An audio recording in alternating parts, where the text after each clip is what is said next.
La grâce et la paix nous sont données par Dieu notre Père et par Jésus-Christ, son Fils, notre Seigneur et notre frère. Soyez les très bienvenus en ce dimanche des Rameaux. Nous sommes heureux de vous rejoindre par l'intermédiaire de la vidéo.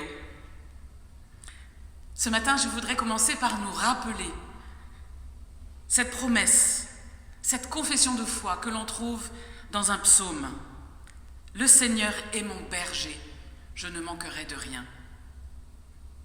Dans ce temps qui est justement marqué par le manque de la présence des autres, le manque de nos rencontres d'église, le manque des frères et sœurs à nos côtés, le manque de contact, le manque de rencontres, nous pouvons réaffirmer et recevoir en ce jour cette promesse. Le Seigneur est mon berger, je ne manquerai de rien. Ce matin, pour ce culte, je suis accompagnée de Nicole Vray et Jean-Pierre Villard qui ont préparé ce culte, cette liturgie, cette prédication, et aussi de Christine, Sylvie, Christa et Élisée qui sont les musiciens.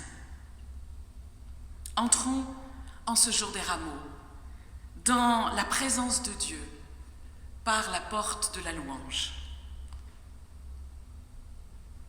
Mon Dieu, chaque matin, tu sépares le jour de la nuit, le matin de l'obscurité, hier d'aujourd'hui.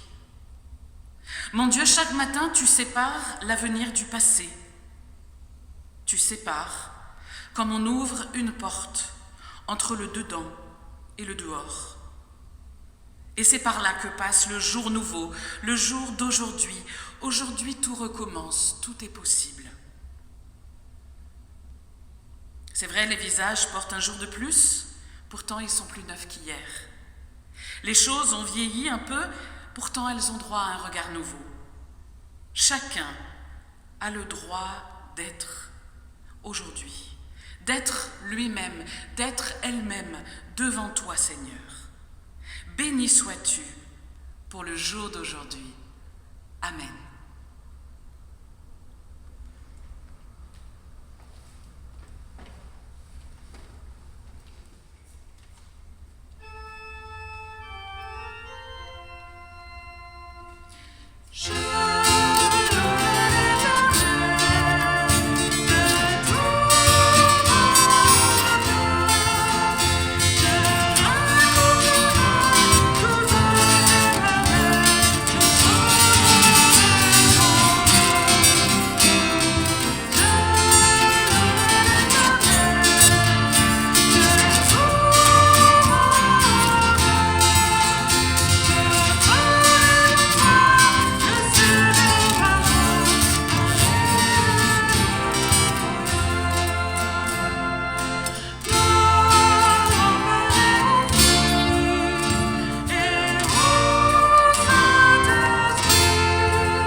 Prions. Seigneur, dans ce temps d'épreuve, nous voici unis pour te bénir, pour te louer. Seigneur, viens remplir nos cœurs de ta présence. Dans ce temps d'écoute et de louange, Seigneur, viens nous délivrer de tout ce qui nous sépare de toi. Notre orgueil, notre individualisme, notre manque de foi, nos doutes, nos erreurs. Seigneur, quand bien même nous sommes éloignés des uns des autres, nous sommes unis par ta grâce, dans ton amour. Seigneur, viens par ton esprit nous apprendre à vivre en communion avec Jésus-Christ. Seigneur, viens vers nous, car nous avons besoin de toi. Nous avons besoin de ton pardon et de ton amour. Seigneur, je mets sous ton regard cette nouvelle semaine qui commence. Viens nous apprendre à faire silence pour entendre ta voix chaque jour. Amen.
Seigneur, avant d'ouvrir l'Écriture, nous te prions.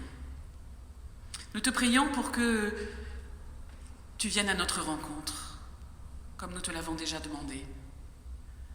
Nous te prions pour que tu fasses taire en nous tous les bruits, tous les mots, toutes les voix qui tourbillonnent à longueur de journée. Et nous te demandons, viens nous faire entendre ta voix en ce jour. Viens nous faire entendre ta parole. C'est ta parole que nous voulons recevoir, parce qu'elle est parole de vie, parce qu'elle est parole d'espérance. Fais taire en nous toute autre voix que la tienne, et parle-nous, Seigneur. Nous sommes à ton écoute. Amen.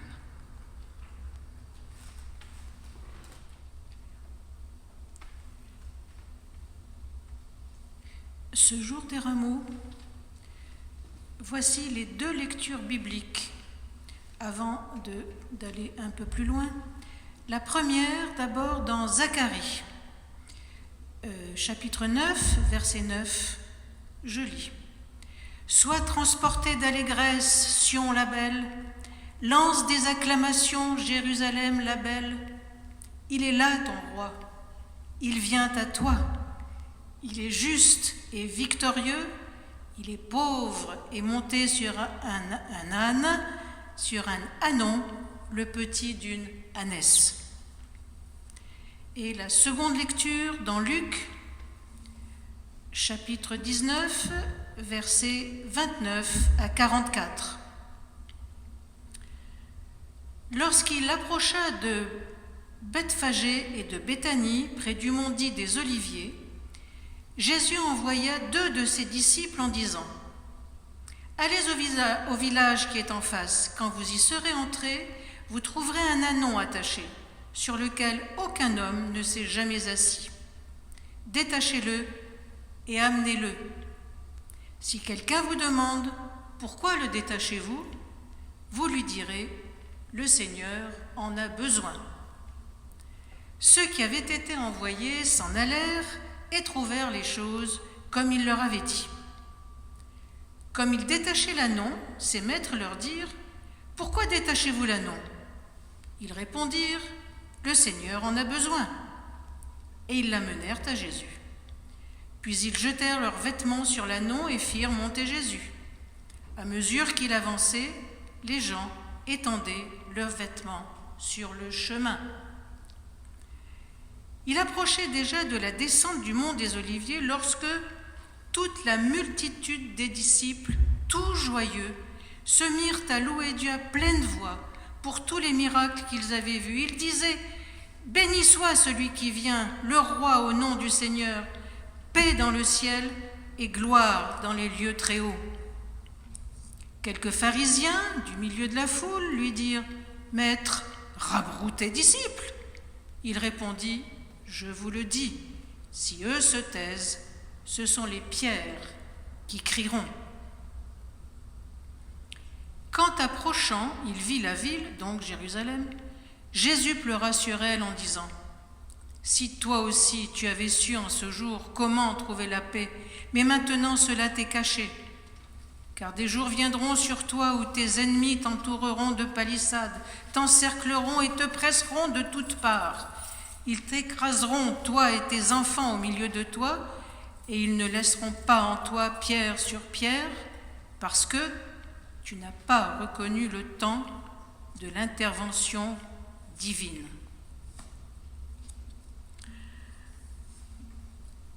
Alors, en effet, nous sommes donc le jour des rameaux, le dimanche des rameaux, et nous imaginons que nous sommes tous sur cette route qui mène, qui conduit à Jérusalem. Tous présents dans cette foule joyeuse.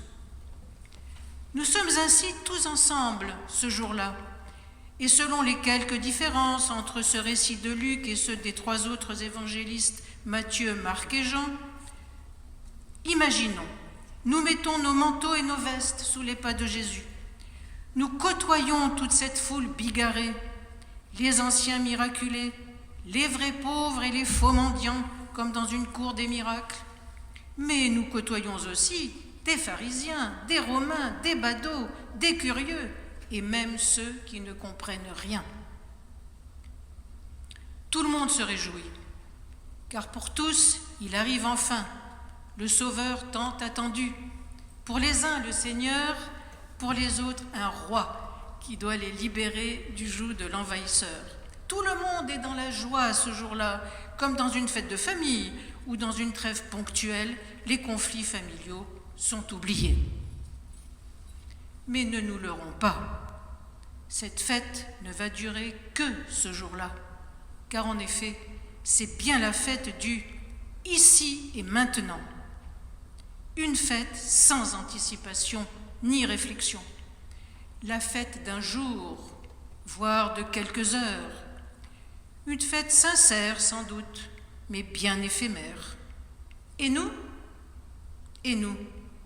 présents dans cette foule, nous serions-nous réjouis? Ou bien aurions-nous vu Jésus pleurer?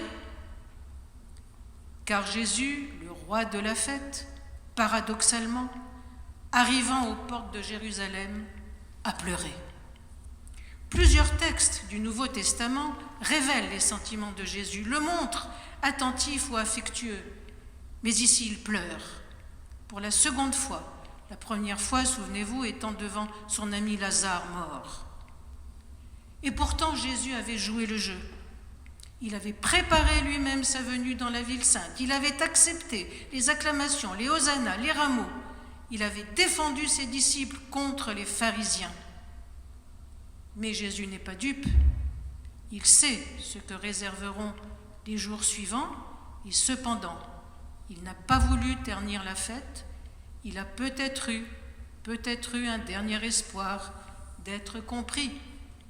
En tout cas, quel contraste entre la joie de la foule et un peu plus loin Jésus qui pleure. Quel contraste, quel décalage, veux-je dire, voire quelle contradiction. Luc est presque brutal dans son récit. Souvenons-nous, au verset 14, Jésus rabroue les pharisiens pour défendre ses disciples.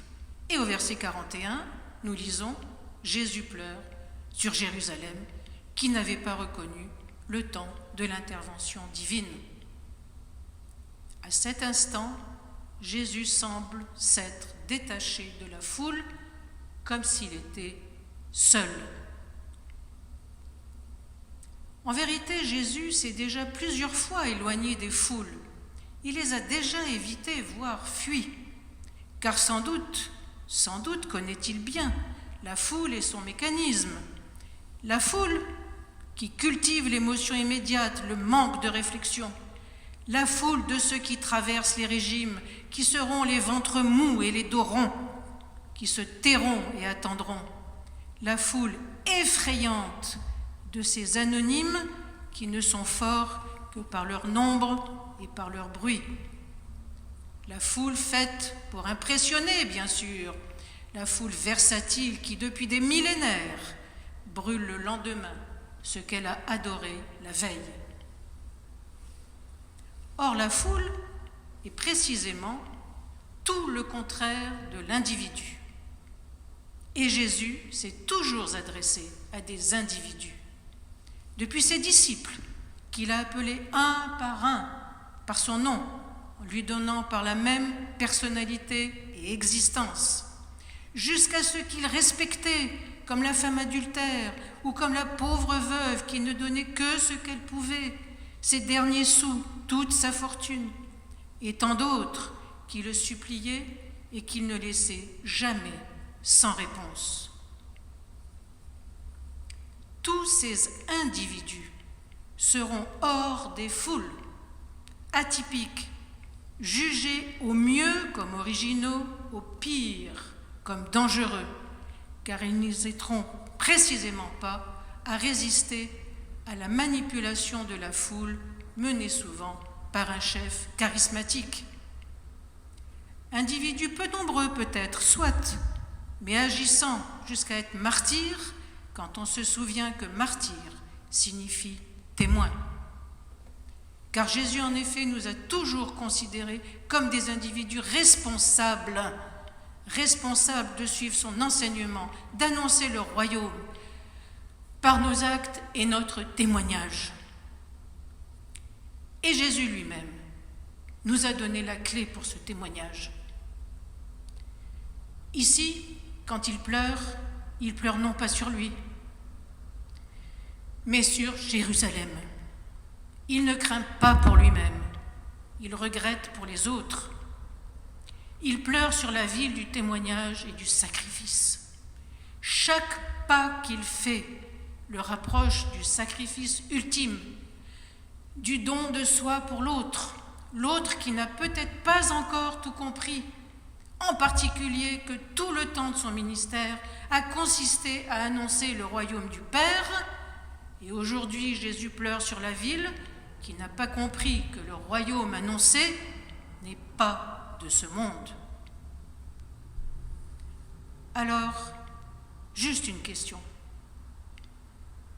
Une question. Il y a 2000 ans, hier ou aujourd'hui, aurions-nous participé à cette vraie fausse joie, cette pseudo-fête de la foule? Ou bien sommes-nous de ces individus, isolés peut-être dans le combat, mais conscients et responsables du message à transmettre? Le message? Quel message? Celui qui n'autorise ni complaisance, ni conformisme. Un message qui va jusqu'à susciter une intranquillité de l'esprit. Ce message de l'annonce du royaume, nous acceptons de le transmettre en tant que personnes libres et responsables, mais aussi ensemble avec d'autres. Nous sommes alors réunis, non pas dans une foule, mais à quelques-uns ou en assemblée, pour retrouver force et confiance. Cette confiance nous soutient pour avoir la force de continuer à passer le relais, tout enfermés et tout confinés que nous puissions être, mais tous unis par la même force du témoignage à vivre loin des foules et proche de Jésus qui pleurait, seul, le jour de cette joie douloureuse des rameaux. Amen.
c'est le temps de l'offrande. Pour l'apôtre Paul, l'offrande est un geste volontaire et responsable. L'offrande que nous donnons est un témoignage de reconnaissance de la grâce offerte par Dieu. En signe de cette foi et de sa manifestation, les chrétiens font acte d'offrande de leur argent et de leur foi. Par ces dons, nous pouvons réaliser nos projets et assumer nos engagements locaux, régionaux et nationaux. Pendant cette période de confinement, vous pouvez adresser vos dons par chèque à l'ordre de l'Église protestante unie de Loire-Atlantique ou par un virement bancaire. Vous trouverez les informations sur le lien qui s'affiche sur votre écran. Merci d'avance. Maintenant, nous allons prier.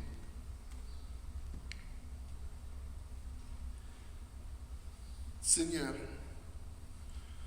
toi qui es notre Dieu et notre Père, en Jésus-Christ, tu es venu habiter notre terre. Seigneur, dans l'Évangile, nous lisons que tu as guéri le paralysé qui était porté par 4 amis. Nous te prions pour tous les malades. Nous te prions pour ceux touchés par le Covid-19. Nous te prions pour ceux qui souffrent d'autres affections. Seigneur, nous te prions pour ceux qui ont perdu un être aimé et qui se battent contre le vertige du silence et de l'absence. Seigneur, nous te prions pour ceux qui sont seuls, qui n'ont personne pour partager leurs peines, leurs joies et leurs questions. Seigneur, nous te prions pour tout le personnel soignant engagé dans cette lutte contre le coronavirus pour sauver des vies. Seigneur, nous te prions pour le personnel des établissements d'hébergement pour les personnes âgées. Seigneur, nous te prions pour leurs familles. Seigneur, nous te prions pour celles et ceux engagés dans cette épreuve que vit l'humanité aujourd'hui. Les sapeurs-pompiers, les militaires, les policiers, celles et ceux qui assurent une continuité par leur travail afin de permettre aux uns et aux autres de vivre ce temps de confinement dans de bonnes conditions. Seigneur, nous te prions pour ceux qui ont faim. Nous te prions pour ceux qui luttent contre la faim et qui leur tendent la main. Seigneur, nous te prions pour nos familles. Même si aujourd'hui la technologie nous permet de communiquer régulièrement, tu sais combien nous avons besoin de nous retrouver dans cet espace de parole et de vie, de refuge, où chacun se découvre inconditionnellement aimé. Seigneur, nous te prions pour notre Église et pour ceux qui te suivent, que l'amour soit la motivation de toutes nos actions. Et comme Jésus-Christ l'a enseigné à ses disciples, nous te disons, notre Père qui est aux cieux, que ton nom soit sanctifié, que ton règne vienne, que ta volonté soit faite sur la terre comme au ciel. Donne-nous aujourd'hui notre pain de ce jour. Pardonne-nous nos offenses, comme nous pardonnons aussi à ceux qui nous ont offensés. Ne nous soumets pas entrer en tentation, mais délivre-nous du mal, car c'est à toi qu'appartiennent le règne, la puissance et la gloire pour les siècles des siècles. Amen.